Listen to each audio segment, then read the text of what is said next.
I'm Evelyn. 2 weeks ago, at my 32nd birthday party, my world was turned upside down.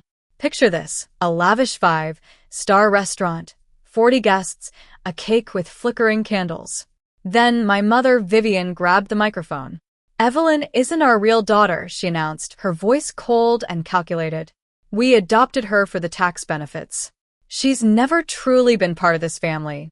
All these years, her efforts to belong were in vain." My so-called sister, Lily, burst into laughter, and my father, Henry, refused to even look at me. But what they didn't know was that in my purse, I had an envelope from my grandmother, Edith. And what was inside would make Vivian flee her own party before the night ended.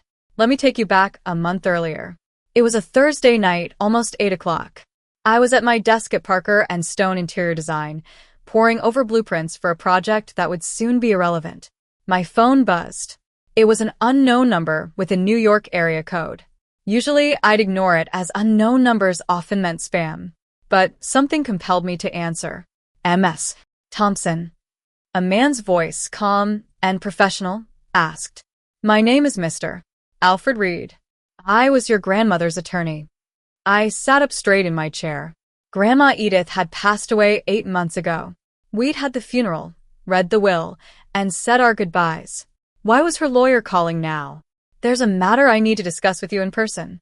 It concerns documents your grandmother left specifically for you," he continued. I was confused. The estate was already settled. "What's this about?" He paused. "Your grandmother was very clear. No one else in your family should know about this conversation." My heart started to pound. Grandma Edith was the only one in my family who made me feel like I belonged. At family dinners, when Vivian made snide remarks, she'd hold my hand. Once, when I was crying in her garden, she whispered, "You're more a part of this family than you realize, dear. One day, it'll all make sense." I never understood what she meant. "When can we meet?" I asked. "Tomorrow morning at 9 o'clock. I'll text you the address," he replied. After hanging up, I sat in my dark office for a long time. Grandma Edith had kept secrets just for me. Part of me was scared, but a bigger part was eager to find out. That night, I went back to my small, one-bedroom apartment. I lived alone because living with my family was never an option. My phone buzzed again. It was the family group chat. Vivian had sent a message. "Big news. We're throwing Evelyn a 32nd birthday dinner at the Regency on Saturday the 18th at 7 p.m. Everyone's invited." I read it 3 times. The Regency was one of New York's most exclusive restaurants. My parents had never thrown me a party like this in 32 years. For my 20th birthday, I got a simple family dinner at home with a store, bought cake and a blank card. That same year, Lily turned 17 and had a huge beach party with a live band and a professional photographer. I remembered sitting at my own birthday dinner, listening to Vivian introduce guests. "This is Lily, our daughter, and this is Evelyn." That tiny, deliberate pause before my name. I'd heard it countless times. I stared at Vivian's text. Why the sudden grand gesture? Something felt off, like finding a free gift with a hidden catch. But a small, hopeful voice in me said, "Maybe she's finally changing. Maybe this is different." I typed back, "Wow, thank you so much. I'm really surprised." Vivian replied immediately, "You deserve it, dear." She'd never called me that before. I put down my phone and stared at the ceiling. The next day, I was going to meet with Grandma Edith's lawyer. I had a feeling I should know what was in those documents before I walked into any party Vivian planned. The next morning, I arrived at Mr. Reed's office. It smelled of old leather and polished wood. He was exactly as I'd imagined, silver-haired, wearing wire-rimmed glasses, with a firm handshake. "Please sit," he said, placing a large, cream-colored envelope on the desk between us. It was sealed with wax and stamped with Grandma Edith's initials, E.T. "Your grandmother prepared this 6 years ago when she was in excellent health and of sound mind. She made me promise to give it to you only after her passing," he explained. I touched the envelope. It felt heavy with secrets. "What's inside?" I asked. "A copy of her will, a personal letter, and a smaller sealed envelope.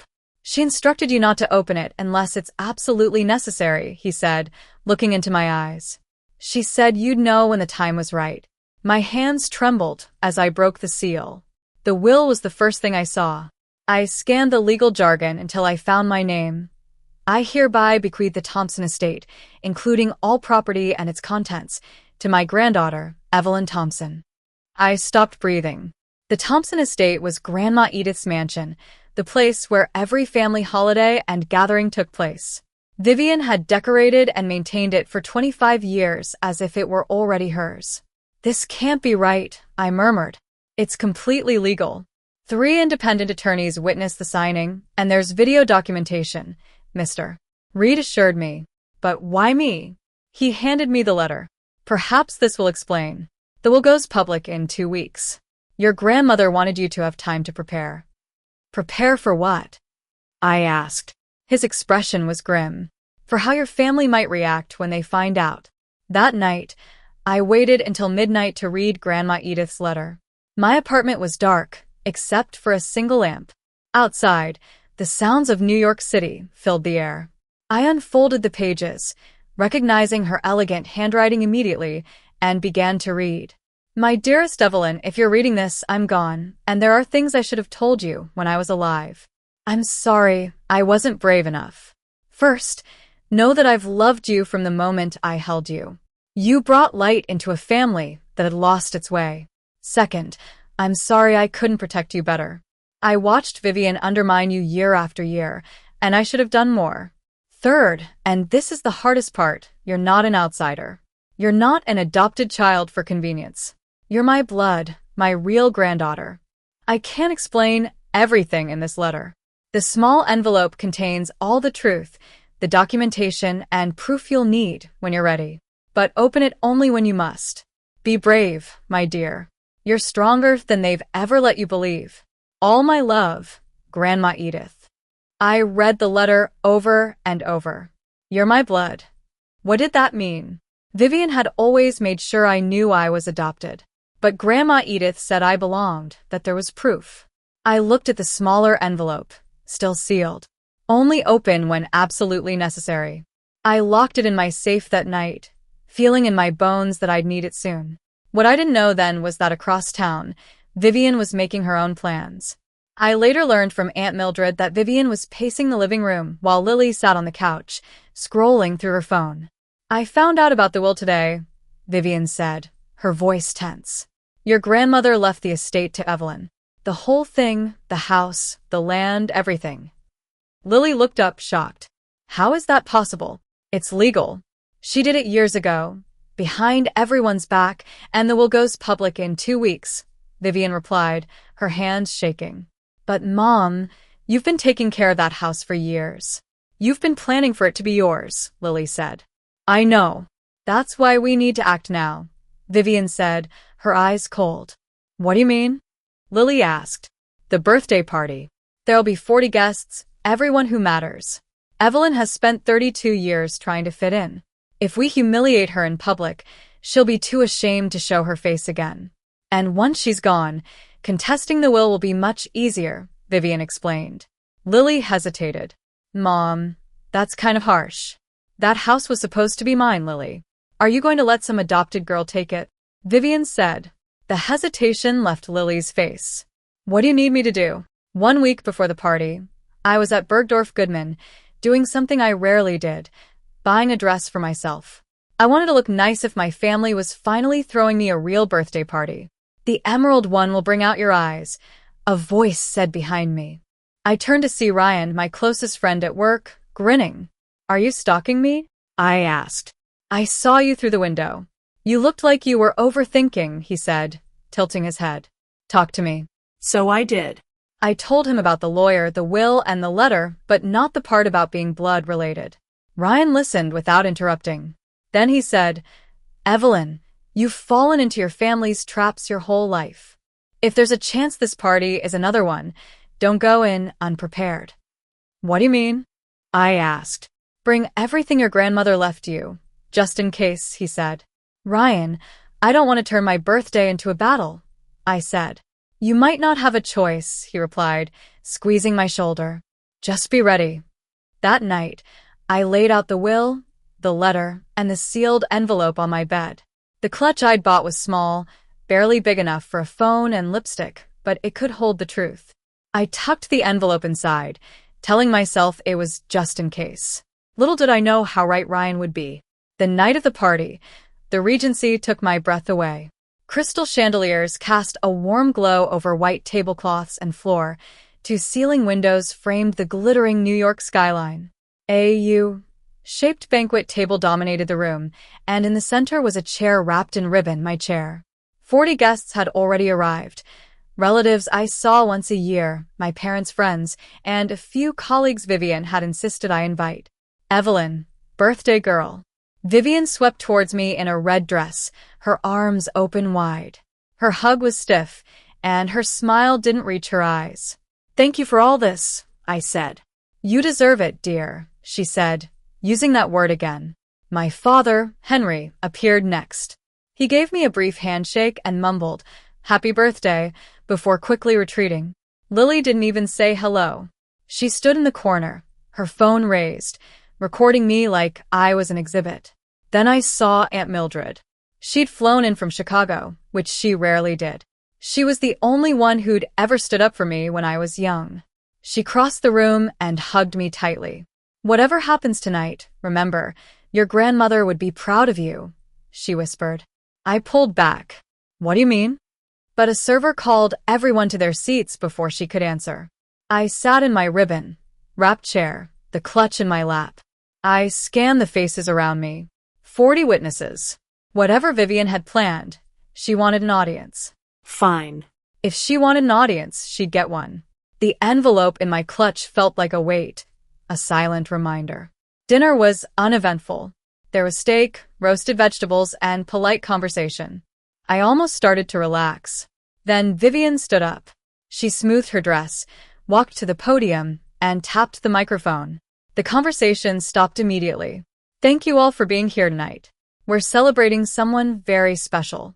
Our Evelyn is turning 32, she said, her voice sweet as honey. Applause filled the room. I gripped my napkin under the table. 32 years.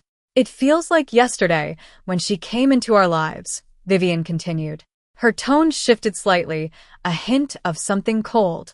I've been thinking a lot about Evelyn's journey, about where she came from, and what this family has done for her.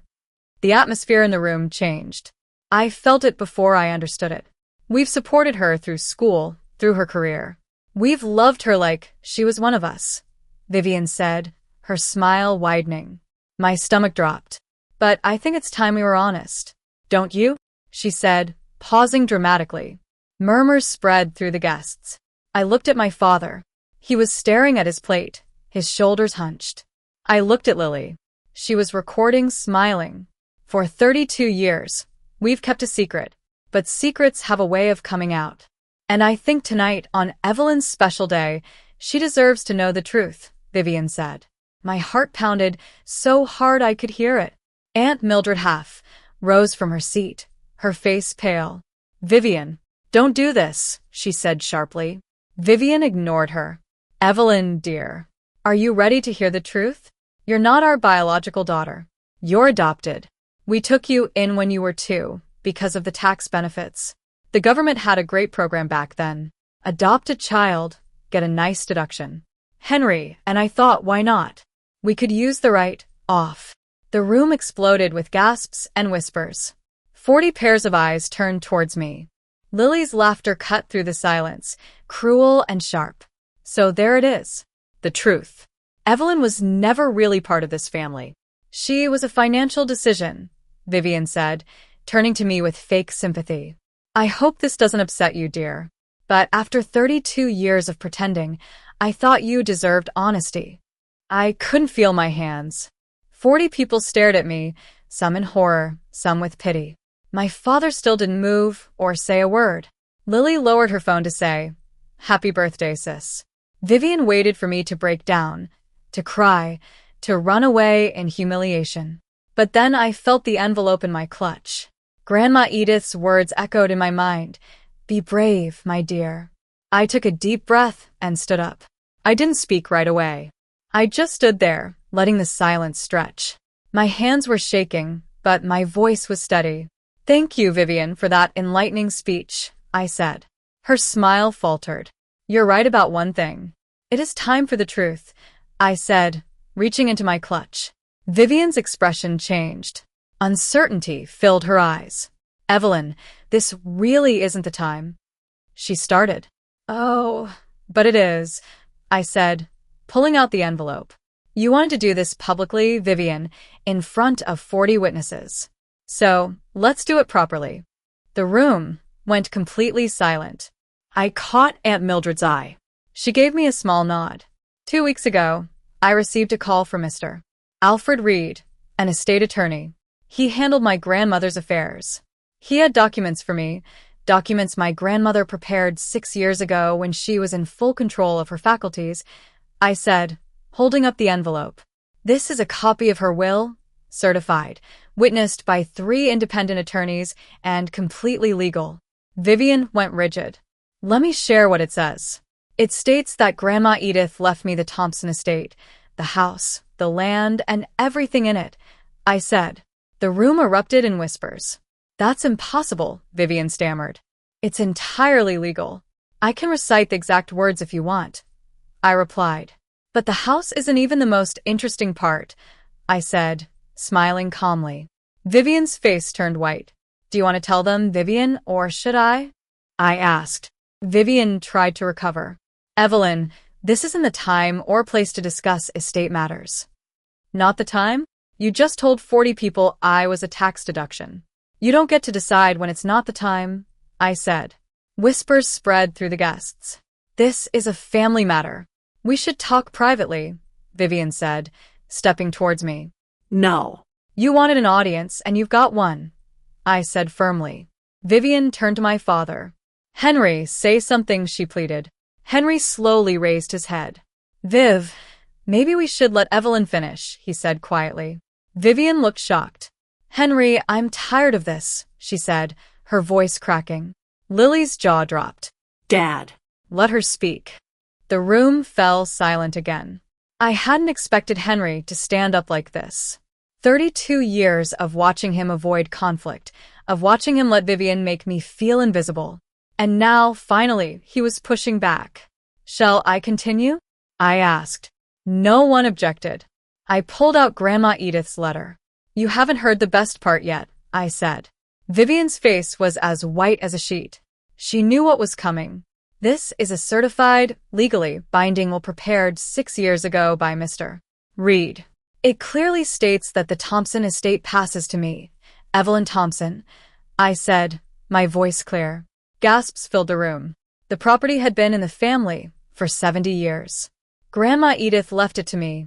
Not to you, Vivian, not to Lily," I said, looking directly at Vivian. "That's impossible. I've maintained that house for 25 years, Vivian sputtered. "Maintained it? Or redecorated it like it was already yours?" I asked, tilting my head. Someone in the back let out a laugh. "The will includes a statement." I